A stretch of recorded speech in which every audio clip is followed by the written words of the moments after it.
할렐루야. 오늘도 말씀 속에서 우리를 찾아오신 하나님 만날 수 있기를 축복합니다. 언제부터인가 자서전을 펴내는 정치인들을 종종 볼 수 있습니다. 얼마 전에도 어느 분이 자서전을 펴냈죠. 사실 아직 한창 젊은 분들이, 그것도 아직 마무리되지 않은 자기 인생을 자서전 형식으로 책을 펴내는 것이 우리네 정서로는 익숙하지 않습니다. 하지만 한편으로는 그렇게라도 지난 자기의 인생을 정리한다는 건 굉장히 의미 있고 중요한 일 같아요. 왜냐하면은 사실 자서전을 펴내는 것은 지난 과거를 그냥 정리하고 내가 이런 사람이다 이걸 드러내기 위함이 아니죠. 앞으로 무언가 할 일을 위해서입니다. 왜냐하면은 앞으로 살아갈 날은 지나간 날, 우리가 살아온 날과 맞닿아 있기 때문에, 따라서 지난 날에 대한 그런 분명한 정리, 매듭이 있어야만이 내일을 새롭게 펼쳐갈 수 있기 때문에 그렇습니다. 그런 면에서 누구보다도 우리 그리스도인들이야말로 복음 안에서 저와 여러분들의 삶을 정리해야 한다고 생각을 합니다. 물론 살면서 예수 그리스도로 말미암아 또 하나님 주신 그런 은혜, 또 그런 간증들 많이 있을 겁니다. 하지만 그런 어떤 눈에 띄는 두드러진 간증거리가 없다 할지라도 누구라도 예수를 만난 사건은 있을 거예요. 예수를 만난 경험은 있을 거예요.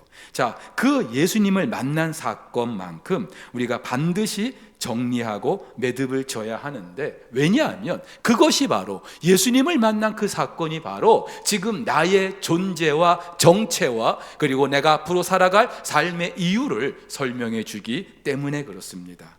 바울이 그랬어요. 유대인의 소동으로 생명의 위협까지 받게 된 바울, 마침 출동한 천부장의 도움으로 가까스로 그 생명의 위협에서 벗어나게 됩니다. 자, 그런데 이때 바울은 천부장에게 내가 유대인이다 그러면서 내가 이 사람들에게 말할 수 있겠느냐 부탁을 하는 것이죠. 자기의 출신과 정체를 밝히면서 그 유대인 무리에게 말할 기회를 얻게 됩니다. 일명 회심과 관련한 바울 자신의 자기 변증이에요. 사도행전에는 총 3차례에 걸쳐서 바울의 회심 이야기가 기록되고 있습니다. 9장, 22장, 그리고 26장. 여러분, 어떤 한 사람의 회심 이야기가 한 번도 아니라 이렇게 3번씩이나 기록되고 있다는 게 참 이례적이에요. 그런데 이유가 있습니다. 성경은 물론이고 교회사 전체에서 이 바울의 회심이 차지하는 그 비중이 너무나 크기 때문이죠. 그런데 여러분, 이 바울의 회심뿐만이 아니라 모든 그리스도인의 회심은요, 우리 삶의 가장 획기적인 그런 변곡점 역할을 하기 때문에 그렇습니다. 그렇다면 적어도 저나 여러분들이 어떻게 예수를 만났는지, 믿게 되었는지, 그 예수님 만나고 우리의 삶이 어떻게 달라졌는지, 그리고 내 삶이 앞으로 어떻게 펼쳐질 것인지 그가 누구라도 정리할 수 있어야 돼요. 말할 수 있어야 돼요. 그래서 베드로 사도도 이렇게 말하죠. 너희 마음에 그리스도를 주로 삼아 거룩하게 하고 너희 속에 있는 소망에 관한 이유를 묻는 자에게 대답할 것을 항상 준비하라. 이 말은 내가 그리스도인이라는 그 사실에 대해서 누구에게든지 내가 어떻게 그리스도인이 되었고 어떻게 내 삶이 달라졌는지, 내 삶의 목표가 표대가 무엇인지 누구에게라도 말할 수 있어야 한다는 거예요. 자, 그런데 여기에는 반드시 2가지 중요한 질문이 있어야 합니다. 그리고 그 질문이 있다는 것은 분명히 답을 가지고 있어야 한다는 말이겠죠. 첫 번째는요, 예수가 누구인지 알아야 합니다. 자기를 모함하고 때리고 심지어 죽이려 한 그 유대인들에게 바울은 로마군 그 요새로 오르는 그 층대 위에서 자기 변론을 시작하고 있습니다. 그림에서 보시는 것처럼 성전에서 체포됐잖아요. 그리고 로마 천부장이 이제 그 옆에 있는 안토니오 요세 로마 주둔지로 이제 바울을 끌고 가는데, 그 과정에서 그 위에서 지금 아래에 있는 유대인들에게 바울이 자기 변증을 하고 있는 거예요. 오늘 1절에 변명하다, 헬라어로 아폴로기아라고 하는데 변호하다, 변증하다, 그런 의미가 있습니다. 기독교 신학의 변증학, 어펄러제틱이라는 그런 변증학이라는 학문이 있는데 여기서 유래가 된 거예요. 한마디로 내가 어떻게 예수를 만나게 되었는지 이것을 지금 변호하고 있는 거예요. 자, 우리의 간증이 그렇듯이 바울의 간증도 크게 세 부분으로 나눌 수가 있어요. 먼저는 예수님을 만나기 전에 바울이 어떤 사람이었는가를 소개하고 있습니다. 여기서 바울은 자기의 혈통, 출신, 그리고 성장 과정을 소개하고 있습니다. 먼저 나는 유대인이다. 오늘 이 유대인들에게 히브리 말로, 그리고 부형들아, 그들과의 동질성을 강조하기 위해서 그렇게 간증을 시작한 이 바울이 나는 유대인입니다. 여러분 영어 성경에도 보면은 I am a Jew 이렇게 그냥 간단히 기록되어 있어요. 그런데 어떤 영어 성경 킹 제임스 버전 같은 경우에는 나는 정말로 유대인입니다 그러면서 특별히 헬라어 원문에도 그냥 나는 유대인이다 간단하게 말하지 않고 자기가 유대인이라는 사실을 아주 정중하게 강조하고 있습니다. 다르지 않다 이 말이죠. 자, 그러면서 나는 길리기아 다소에서 났지만 이 성 예루살렘에서 자랐습니다. 그리고 당대의 최고의 석학 율법학자 가말리엘 문화에서 공부를 했습니다. 그러면서 엄한 교훈을 받았다. 이 엄하다라고 하는 것은 아주 정확한 분명한 그런 교훈을, 율법을 공부했다 이 말이에요. 지금으로 하면은 최고의 학부 서울대학교를 졸업하고 내가 최고의 그런 학문을 공부한 사람이다, 이걸 지금 강조하는 거죠. 그뿐 아니라 대부분의 유대인들이 그랬던 것처럼 나도 여러분들처럼 하나님께 열심이었던 사람입니다. 그 열심 때문에 사람들을 죽이기도 하고요, 예수 믿는 사람들을 잡아다 옥에 가두기도 했습니다. 사도행전의 지금까지 기록에서 바울이 사람을 죽였다라고 하는 기록을 찾아볼 수가 없어요. 옥에 가두었다는 건 우리가 알 수 있는데, 근데 바울은 자기 입으로 직접 내가 사람을 죽이기도 했습니다, 그렇게 진술하고 있는 거예요. 심지어 그 열심 때문에 본토뿐만이 아니라 저 멀리 다메섹까지 가서 거기서 예수 믿는 사람들을 잡아오기 위하여 내가 그곳에 가려고도 했습니다. 대제사장들이 그리고 장로들이 나의 증인입니다, 그렇게 소개하고 있어요. 여기까지가 예수님을 만나기 전 바울의 그런 모습을 지금 소개하고 있는 거예요. 한마디로 당신들과 다른 거 없습니다, 똑같습니다, 지금 이걸 말하는 거죠. 자, 그런데 이제 다메섹으로 가는 그 길에서 엄청난 일이 있게 되죠. 바울 변증의 두 번째 부분, 내가 어떻게 예수를 만나게 되었는지 그 경위와 과정을 소개합니다. 정오쯤 되었는데 하늘로부터 호련히 큰 빛이 비추었다는 거예요. 여러분 정오면은 하루 중에 태양이 가장 강렬하게 비칠 때죠. 근데 그 태양빛과도 비교가 되지 않는 신적인 빛, 어떤 초자연적인 빛이 바울에게 비친 거예요. 바울도 직감적으로 이게 하나님께서 신적인 어떤 초자연적인 그런 빛이라는 걸 알았어요. 그리고 그 빛 때문에 눈이 멀었어요. 그래서 그 자리에 무릎을 꿇습니다. 그때 하늘로부터 소리가 들리죠. 사울아 사울아, 네가 왜 나를 박해하느냐. 사울아 사울아, 네가 왜 나를 박해하느냐. 누가 부르시는 겁니까? 주님이 부르시는 거예요. 여기서 우리가 주목해야 될 것이 있는데, 이때 바울은 혼자가 아니었습니다. 다메섹으로 가는 그 길, 바울과 함께 했던 일행들이 있었어요. 근데 지난 9장에서도 그랬고 오늘 본문에서도 같이 있던 사람들은 빛은 보면서도 음성은 듣지 못했다. 한마디로 그 초자연적인 그런 현상, 바울만 경험을 했다는 것을 강조하고 있어요. 무슨 말이냐 하면은 바울의 의지와 상관없이 주님께서 바울에게만 나타나 주시고 바울에게만 말씀해 주셨던 거예요. 바울이 예수님을 찾았던 것이 아니라 예수님께서 바울을 만나 주신 거예요. 여러분, 그래서 고린도전서 15장에 부활의 증인들이 있습니다 소개하면서 바울은 맨 마지막에 만삭되지 못하여 난 자 같은, 한마디로 그럴 만한 자격이 없는 내게도 보이셨다, 그렇게 고백을 합니다. 무슨 말이냐 하면은 예수님을 만난 사건에 있어서 내 의지는 조금 더 가미되지 않았습니다. 나는 그럴 뜻도 없었고 그럴 의지도 없었는데 내 의지와 상관없이 주님께서 나를 만나 주셨습니다. 이걸 강조하고 있는 거예요. 여러분, 바울이 말하는 요지가 무엇입니까? 나요 여러분들과 다를 거 하나도 없습니다.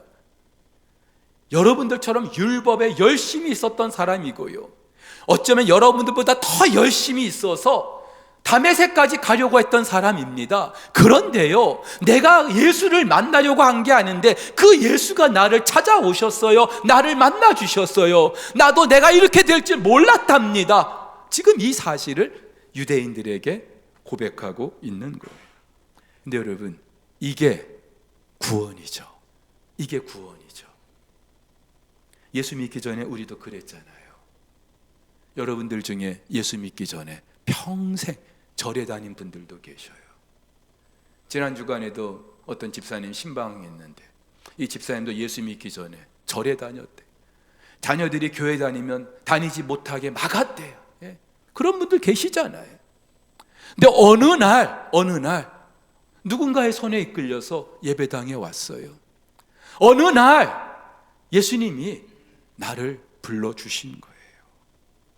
예배를 드리면서 하염없이 눈물을 흘리게 될 줄 나도 미처 몰랐어요. 내 주변에 사람들이 그토록 많은데 왜 하필 난지, 왜 나를 찾아오셨는지, 그날 예배를 드리면서 목사님 설교를 듣고 있는데 꼭 나를 향한 것 같이, 나를 다 알고 계신 것처럼, 내가 주님을 찾은 게 아니라 주님이 나를 찾아오신 거예요. 사울아, 사울아, 이름을 부르신 것처럼 내 이름을 불러주시고 내가 누구인지, 내가 어떤 사람인지, 내 살아온 발걸음을 다 알고 계시는 거예요. 여러분, 이 사실을 오늘 본문에서는 선택이라는 단어로 표현하고 있어요. 14절에 보니까 우리 조상들의 하나님이 너를 택하였다. 아나니아를 통해서 바울아, 하나님이 너를 택하셨다. 선택. 예. 그렇죠? 다메섹으로 가는 그 무리들 가운데 그 많은 사람들이 있었는데도 왜 바울에게만 찾아오셨습니까? 왜 바울에게만 말씀해 주시고 왜 바울에게만 당신의 그 음성을 들려주십니까? 다른 이유 없어요. 바울을 선택하셨기 때문이에요. 저와 여러분들도 마찬가지죠. 내 주변에 예수 안 믿는 사람 아직 많아요. 그런데 왜 나를 찾아오셨는지, 왜 나에게 당신이 누구인지 알려주셨는지, 이 선택에 대해서 바울은 에베소서에서 창세 전에 된 일이라고 말합니다. 무슨 말이에요? 바울이 태어나기도 전에, 창세 전에 하나님이 그렇게 정하신 일이라는 거예요. 사랑하는 우리 성도 여러분, 저와 여러분들이 예수를 믿게 된 거 내 의지로 된 거 아니잖아요. 그거 인정하시잖아요. 창세 전에 하나님이 여러분을 택하셨기 때문에 우리가 예수를 믿게 된 줄 믿으시기를 바랍니다. 그 선택을 따라서 영원하신 하나님의 아들 예수님께서 유한한 시간 속에 저와 여러분을, 바울을 찾아가 주신 것, 이것이 바로 바울에게 일어난 일이고 저와 여러분에게 일어난 구원인 줄 믿으시기를 바랍니다. 그래서 구원이 은혜인 거예요. 왜? 내 의지와 상관없이 나에게 된 일이기 때문에. 여러분, 이것이 바로 기독교가 다른 종교와 다른 절대적인 이유예요. 다른 종교는요, 내가 그 절대자를 찾아서 먼 길을 떠나야 하는 그런 거예요. 그런데 기독교는 그렇지 않죠. 내가 주님을 찾고자 하는 것이 아니라 주님이 나를 찾아주신 거예요. 전능하신 하나님, 창조주 하나님이 죄를 범하고 숨어있는 아담을 찾아가셨어요. 갈대아 우르에 있던 아브라함을 찾아가셨고, 형과 아버지를 속이고 길 떠난 그 처량한 야곱을 찾아가셨고, 하나님께 실망하고 광야로 꼭꼭 숨어버린 모세를 찾아가시고 엘리야를 찾아가셨어요. 그 하나님께서 사람의 몸을 입고 예수님의 제자들을 찾아가셨어요. 바다에서 그물을 던지는 베드로와 안드레, 야고보와 요한을 찾아가셨고요. 돌 무화과 나무에 올랐던 삭개오를 찾아가셨고, 그 하나님께서 오늘 사울을 찾아가셨고 저와 여러분을 찾아와 주신 줄 믿으시기를 바랍니다. 여러분, 이토록 놀라운 구원의 역사를 여러분 알고 계십니까? 창조주 하나님이 나를 찾아오셨어요. 이게 구원이에요. 여러분, 이 구원이 그래서 은혜인 거예요. 이 은혜가 여러분을 지금 압도하고 계십니까? 여러분 살면서 하나님이 나를 찾아와 주신 이 사건 때문에 눈물 흘려 보신 적 있습니까? 근데 여러분, 이 눈물은 예수가 누구인지 알아야 흘릴 수 있어요.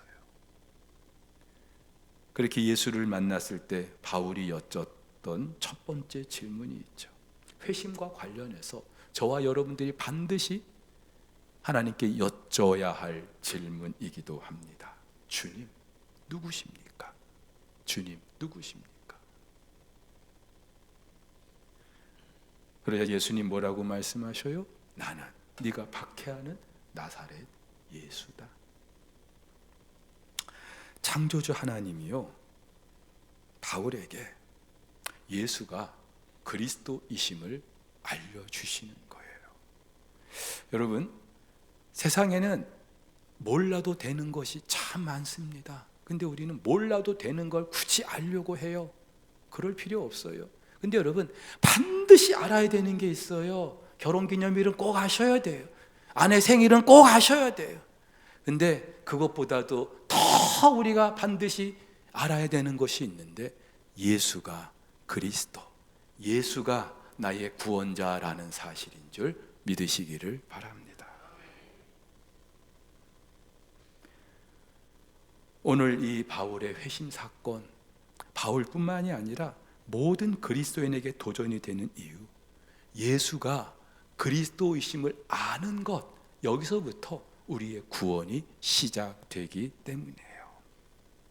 살면서 이런저런 간증거리 없다고 안타까워하는 분들 계시죠? 괜찮아요. 지금 이 순간 내 입술로 예수가 나의 구원자, 하나님의 아들이십니다 분명하게 고백할 수 있다면 그것으로 만족하시기를 주의 이름으로 축복합니다. 왜냐하면 그 입술의 고백과 마음의 믿음으로 우리는 구원을 얻을 수 있기 때문이에요. 아마도 바울은 생전에 예수님을 만난 적이 없는 것 같아요. 부활하신 예수를 만난 적도 없는 것 같아요. 당연히 그 예수를 박해했던 적도 없는 것 같아요. 근데 오늘 바울에게 나타나신 예수님은요, 네가 어찌하여 나를 박해하느냐? 나는 네가 박해하는 나사렛 예수다, 그렇게 말씀하셔요. 여러분, 예수님의 이 말씀에서 우리는 한없는 위로를 받습니다. 왜냐하면 저와 여러분들 각 개인이 예수의 사람이기 때문에, 내가 아무리 형편없이 그렇게 살아간다 할지라도 우리 안에는 예수의 영이 있기 때문에, 우리 각 사람을 예수로 인정해 주시기 때문에 여러분, 이 사실로 위로를 받을 수 있기를 축복합니다. 하지만 지금 이 예수님의 말씀은 예수님 당신이 누구인가를 밝히 드러내시는 거예요. 지금 하늘로부터 큰 빛이 임하였다라고 하는 이 사실은 하나님 아니면은 하실 수 없는 일이에요. 근데 그 큰 빛과 함께 바울에게 말씀하시는 그 하나님이 뭐라고요? 나는 네가 박해하는 나사렛 예수다. 이 순간 그동안 바울의 모든 종교적, 신학적, 사회적 토대가 완전히 박살나는 거예요. 십자가에 죽은 그 예수가 메시아라고, 그리스도라는 거예요. 십자가에 죽은 그 예수가 우리 민족이 그토록 기다려왔던 메시아, 그리스도라는 거예요. 이 순간 바울이 경험했을 충격이 얼마나 컸을까요? 그러면서 알게 된 사실이 무엇일까요? 내가 예수를 박해하는 죄인이었구나. 사랑하는 우리 성도 여러분, 누구든지 예수를 만난 사람은요, 반드시 우리 안에 있게 되는 영적인 자각이 있어요. 내가 바로 예수를 박해한 죄인이라는 사실을 알게 됩니다. 여러분, 이것이 왜 중요하냐면은 이러한 자기 인정이 있어야만이 구원이 우리에게 임하기 때문이죠. 이 땅에서 우리가 예수를 믿는 동기는 다 제각각일 수 있어요. 어떤 분은 좀 건강해지고 싶어서, 어떤 분은 좀 경제적으로 조금 더 형편이 좋아지기를 위해서, 어떤 분은 우리 자녀 때문에 예수를 믿기로 작정했던 그 동기는 다 다를 수 있어요. 다 우리가 살면서 맞닥뜨리는 너무나 중요한 문제죠. 하지만 여러분, 분명히 말씀드리지만 만약에 우리가 예수를 믿는 이유가 단지 그것 때문이라면, 이 땅에서 잘 먹고 잘 살고 우리를 부자 되게 해주시고 건강해주시고 그것 때문에 예수를 찾는 거라면 굳이 여러분 매주마다 예배당 오실 필요 없어요. 1년에 한두 번 절에 가셔도 괜찮아요. 기독교가 바로 그런 종교라면은 다른 종교와 다를 게 하나도 없는 거예요. 사랑하는 우리 성도 여러분, 우리의 최고의 관심이 그것일지 몰라도 우리를 향한 하나님의 관심, 그래서 우리의 의지와 상관없이 우리를 찾아오신 하나님의 최고의 관심은 저와 여러분들의 죄 문제에 있는 거예요. 그래서 예수를 만난 사람들은요, 반드시 내가 죄인이라는 사실을 고백할 수밖에 없어요. 그거를 인정할 수밖에 없어요. 자기가 죄인이라는 사실을 발견할 수밖에 없는 거예요. 그래서 성령께서 저와 여러분들을 찾아오셔서 제일 먼저 하시는 것이 내가 얼마나 죄인인가를 알게 하시는 거예요. 예수님이 베드로를 찾아가셨을 때에도 베드로가 뭐라고 고백합니까? 주여, 떠나소서, 나는 죄인입니다. 바울도 뭐라고 고백합니까? 오호라, 나는 곤고한 사람입니다. 사랑하는 우리 성도 여러분, 저와 여러분들에게 이런 탄식이 있습니까? 예수님 만나셨습니까? 그런데 이러한 절망이 있었습니까? 정말 하나님 앞에 나는 엄청난 죄인이군요, 이런 탄식이 있었습니까?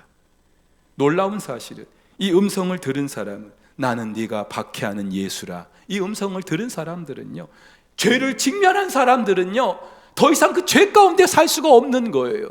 그래서 반드시 두 번째 질문을 할 수밖에 없습니다. 어떤 질문입니까? 내 사명이 무엇인지 아는 거예요. 그렇게 주님을 만나고 나서 바울이 두 번째 질문을 던집니다. 주님, 내가 무엇을 하면 되겠습니까? 여러분, 이 질문은요, 주님, 제가 이제 어떻게 살면 되겠습니까? 무엇을 하면 되겠습니까? 이거예요. 바울은 자기의 잘못을 아는 것으로 그치지 않아요. 주님이 누구인지 알았어요. 자기에게 말씀하시는 그분이 누군지 알았어요. 십자가에 죽은 그 예수가 그리스도라는 사실을 알았어요. 그러면서 내가 그 예수를 박해하는 죄인이었다는 사실도 알게 됐어요. 그리고 나서 바울이 무엇을 여쭙니까? 내가 어떻게 하면 되겠습니까? 내가 무엇을 위해서 살면 되겠습니까? 여러분, 이러한 질문을 던질 수 있어야 진정한 회심을 우리가 경험한 줄 믿으시기를 바랍니다. 여기서 알 수 있는 게 있어요. 구원은요, 새로운 삶을 시작하는 출발점이에요. 10원 밑에 구원, 그 하찮은 게 구원이 아니라, 구원은 누구든지 예수 그리스도로 말미암아 이전과는 다른 새로운 삶을 시작하게 하는 출발점인 거예요. 나를 위해서 살던 그 삶에서 그리스도를 위해서 사는 삶으로 턴하는 것이, 바뀌는 것이 구원의 시작인 줄 믿으시기를 바랍니다. 여러분, 바울은요, 예수를 만나기 전까지는 어쩌면 철저히 자기를 위한 사람이었어요. 말로는 하나님을 위한 열심 때문에 그랬다고 하지만 그의 어떤 출신과 배경과 학문적인 어떤 그의 백그라운드도 어쩌면 다 자기를 위한 것이었어요. 그 유대교 세계 안에서 더 성공하고 출세하고 인정받고 싶어서 다메섹까지 가서 예수 믿는 사람들을 잡아오려고 했던 그 열심도 하나님을 위한 것이라기보다는 내 출세와 성공을 위한 것이었어요. 바울의 야심을 채우기 위한 것이었어요. 그 당시 많은 유대인들이 바랬던 메시아도 마찬가지죠.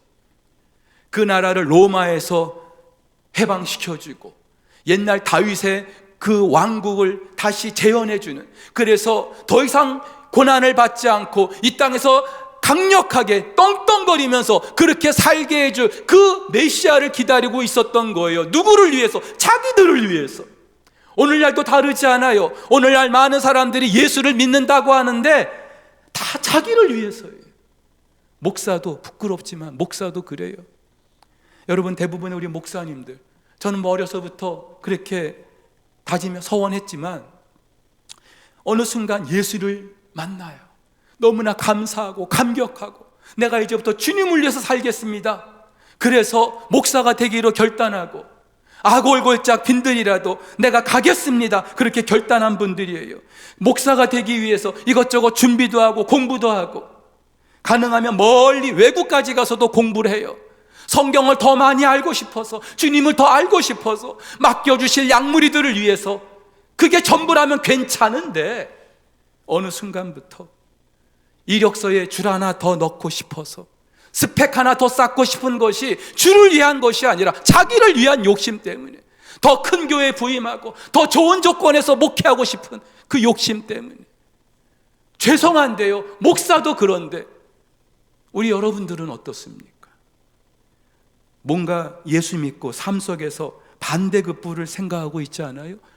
내가 이만큼 충성하면, 이만큼 헌신하면 나를 좀 다 돌봐주시겠지, 나를 이뻐해 주시겠지, 예수 믿으면 출세하고 성공하고 건강하게 해주고, 그런 이유 때문에 우리가 지금 예수를 믿는 거라면 예수를 만나기 전에 바울과 전혀 다르지 않아요. 근데 이런 바울의 삶이 예수 그리스도를 통해서 완전히 박살나는 거예요. 주님 누구십니까? 그렇게 묻는 바울의 질문에 예수님은 나는 네가 박해하는 예수다, 그렇게 말씀을 하시죠. 여러분, 예수님의 출생지가 어디예요? 예수님이 어디서 나셨어요? 대답 안 하실래요? 어디서 나셨어요? 베들레헴에서 나셨잖아. 그럼 베들레헴 예수다, 그렇게 말해야 되지 않아요? 근데 왜 나사렛 예수라고 하실까요? 물론 이유는 있어요. 베들레헴에서 나시긴 했지만 예수님이 쭉 자라셨던 곳이 나사렛이란 동네이기 때문에. 그러니까 베들레헴은 출생만 했지 정작 자라신 곳이 나사렛이기 때문에.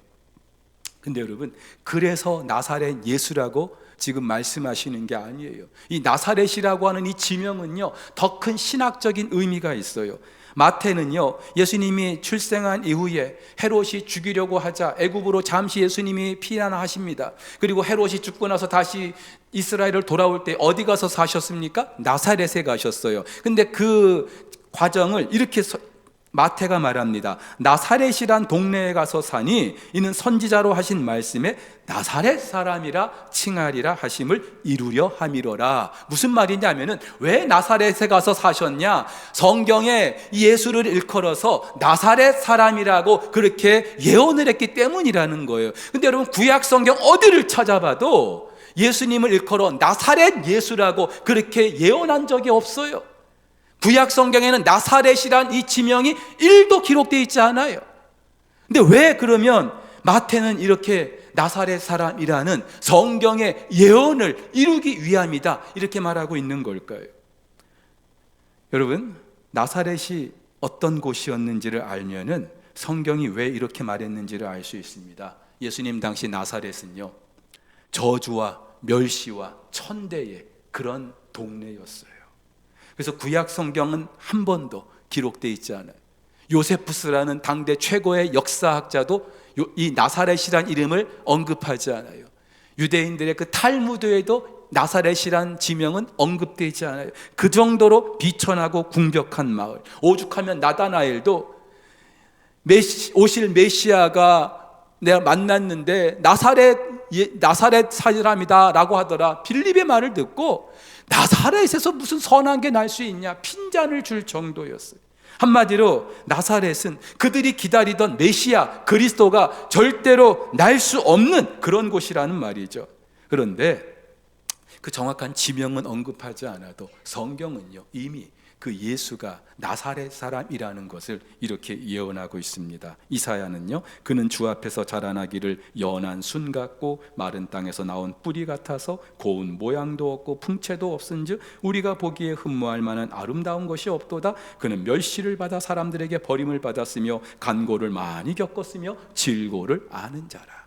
그렇죠? 하나님의 아들이 이 땅에 오셨는데 진짜 나사렛 사람처럼 저주와 멸시와 천대를 받는 그 모습으로 그렇게 오셨다는 거예요. 그리고 이 성경의 예언은 그 예수를 따르는 자들이, 그 그리스도를 따르는 자들이 어떻게 살아야 할 것인가를 암시해 주고 있기도 하죠. 사실 바울 당시에 많은 유대인들은요, 그런 메시아를 생각조차 할 수 없었어요. 예수님이 십자가에 달리신 이유도 자기들의 그런 기대가 충족되지 않으니까 그냥 못 박아 버린 거예요. 네가 무슨 메시아냐? 우리가 바라는 메시아는 너 같은 사람이 아니야 하면서 사정없이 예수님을 십자가에 못 박았던 거예요. 여러분, 우리도 그렇지 않습니까? 이 땅에서 내가 생각하는 바를 이루지 못할 것 같으면, 예수의 이름으로 뭔가 내가 기대하고 바라는 것들이 이루어지지 않을 것 같으면, 에이, 교회 안 다녀, 예수가 어디 있어? 그래 버리지 않습니까? 그래서 교회 안 나오는 분들도 계시잖아요. 근데 놀랍게도 바울은 자기가 그토록 박해하던 나사렛 예수가 그리스도라는 이 사실에 엄청난 충격과 함께 그를 지탱하고 있던 모든 세계관이 와르르 무너지는 거예요. 이 말은 그의 삶의 표대와 달려가야 될 그런 목적이 달라졌다는 것이죠. 그리스도 평생 기다려왔던 그 그리스도가 나사렛 예수라는 것을 비로소 알게 된 거예요. 그래서 바울은요, 나를 위해서 주님은 뭘 하실 수 있는데요? 아마 이전 같으면 그렇게 물었을 거예요. 그런데 그 예수를 만나고 나서 내가 주님을 위해서 무엇을 하면 되겠습니까? 삶의 이유가, 삶의 차원이 달라져요. 그러면서 마지막으로 바울은요, 예수를 만나고 나서 내가 어떻게 달라졌는지 아십니까? 한마디로 증인의 삶을 살게 됐다라고 고백해요. 한 번은 아냐냐를 통해서 말씀하고 있어요. 네가 그를 위하여 모든 사람 앞에서 네가 보고 들은 것의 증인이 될 것이다. 또 예수님이 직접 바울에게 말씀하시죠. 내가 너를 멀리 이방인에게로 보낼 것이다. 그렇죠? 예수님을 만나고 나서 이제 바울은 더 이상 자기를 위한 삶이 아니라 나를 만나주신 그 예수 그리스도의 증인으로 살기로 작정하고 결단하고 그렇게 살아가고 있는 거예요. 그러면서 여러분, 내가 지금 이 증인의 자리에 여러분들을 만나고 있는 겁니다 라고 소개하는 거예요. 사랑하는 우리 성도 여러분, 이게 바로 회심의 증거인 줄 믿으시기를 바랍니다. 여러분, 잘 들으셔야 돼요. 내가 신앙생활한 연수가 얼마가 되는지, 교회 안에서 내 직분이 무엇인지 중요하지 않아요.